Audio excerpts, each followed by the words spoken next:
If I ask you how the winter was coming along, most of you would say, well, it's been fairly mild, and it really has been. However, it didn't start out that way, and if you recall, back in November, around November the 3rd, our temperatures in the state dropped down into the low teens and even a little bit lower in some areas. And of course, many of the plants didn't have a chance to really harden off or become dormant, and now we're starting to see some repercussions from that. And some of you even saw some of the symptoms soon after the early freeze. For example, here under these pines that I'm standing by, you'll see that we've got a lot of desiccation and bronze appearance, and it shows up pretty obviously on some of the outer needles. But on these particular trees, the two on the outside, and you can tell today we've got probably 30-mile-an-hour winds, they're really burned more and damaged more on that particular southeast side, and the tree behind me is really more protected and didn't really get any damage. And also I want to point out that these are fairly established and mature trees, and they still received a little damage. Of course, we're seeing pines all over the state that received damage. Some of them are younger, some of them the entire tree looks like it's died off. And then if you've noticed on boxwoods and some of the hollies and other shrubs sometimes up against the house, we're seeing a little bit of damage too. And many of you are probably asking the question, well, what should I do? And really the best way to look at it are some listings of things that you shouldn't do. First of all, you don't want to go in and start pruning and getting excited about trimming some of that up until you know if it's completely dead.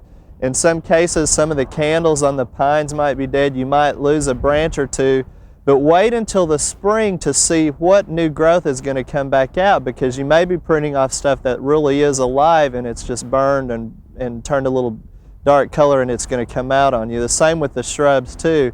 And another thing that you don't want to do is go and put a lot of fertilizer on. Most of us think if a tree or shrub has been damaged and sick, the best thing is to put fertilizer on. Well, that's not the case, because if it's been damaged or if it's died off any, you can actually cause more damage by putting fertilizer on and burning the roots that may not have a lot of growth to help establish the tree. So the best thing is just to wait and see. If you get some new growth and it looks like it's going to pull out, and you're not putting on fertilizer around the shrubs or trees anyway, like from your lawn, then you might put a little bit on later on. But go ahead and wait and see and what kind of damage that we've got. The main thing is though that if we get any more dry spells during the winter, you might want to water them, because that helps a lot any time we get freezes. Now let's look at how this early cold spell affected some of our fruit and nut crops across the state.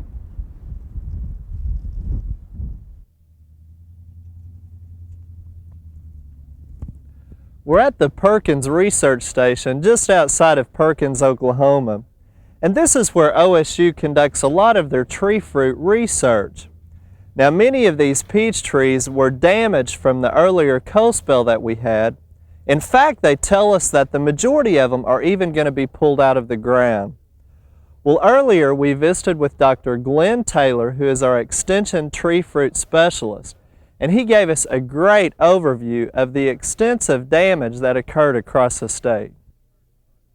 There is one time during the year when the buds and the more terminal portions of the tree are hardier than the trunk or the lower portions of the tree. And that is in the fall of the year, as we're going into the deep cold season. It is that time of year when the buds are hardier than the trunks. And we can prove that at this point by cutting into this tree, and we'll see as we cut beneath the bark down to the wood, we find good, light-colored, greenish tissue, indicating that there's no damage to this young one-year-old tree. On the other hand, if we go down to the trunk of this tree, which is the last portion of the tree to harden off in the fall of the year, we'll find that this tree has been damaged by cold temperatures that come into this area on November the 3rd, 1991.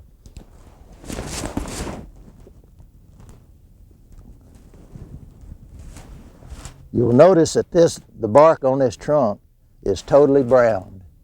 It is totally brown, indicating that this tree is dead. And in a tree such as this that is totally killed, that has totally brown areas in it, should be pulled. So this tree will be removed. Now we've been looking at tissue that was completely dead. We've looked at trees that are dead and will need to be removed. We've also looked at some peach tissue that was not damaged or received very little damage. Let's take a look at this tree and see if we can find some that may be intermediate. Let's cut through this trunk and explore the cambial area of the tree and see if we can find this damage that may be intermediate.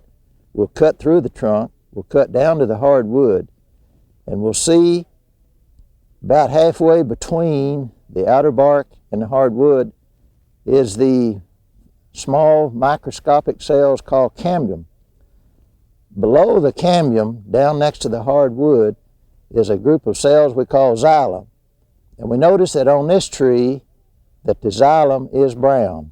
We notice on the outside edge of this bark we have rather light, bright tissue indicating very little damage.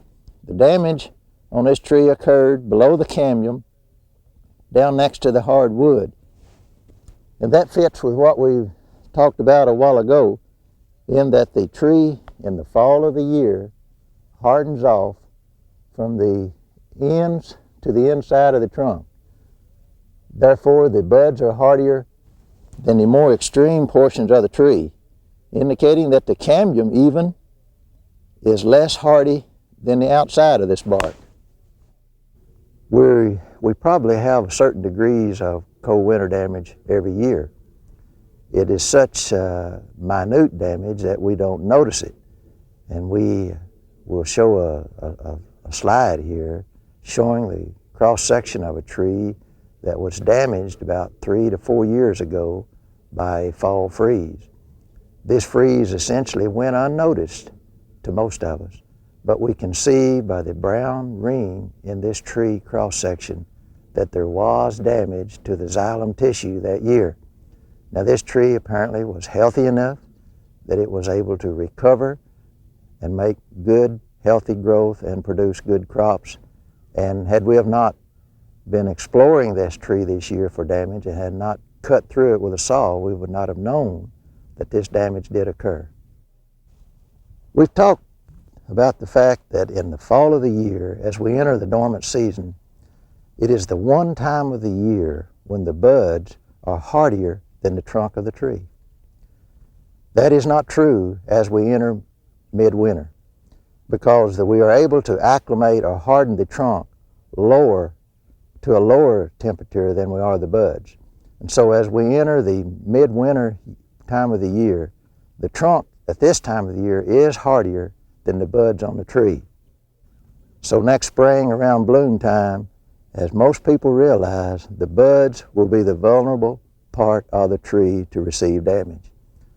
The trunk will be the hardiest, and that will remain so even throughout the growing season until next fall as we enter the dormant season again, when once again the buds then will be hardier than the trunk. What you're looking at is a map that's showing essentially the areas in Oklahoma that had a good chance of receiving damage on November the 3rd of this year.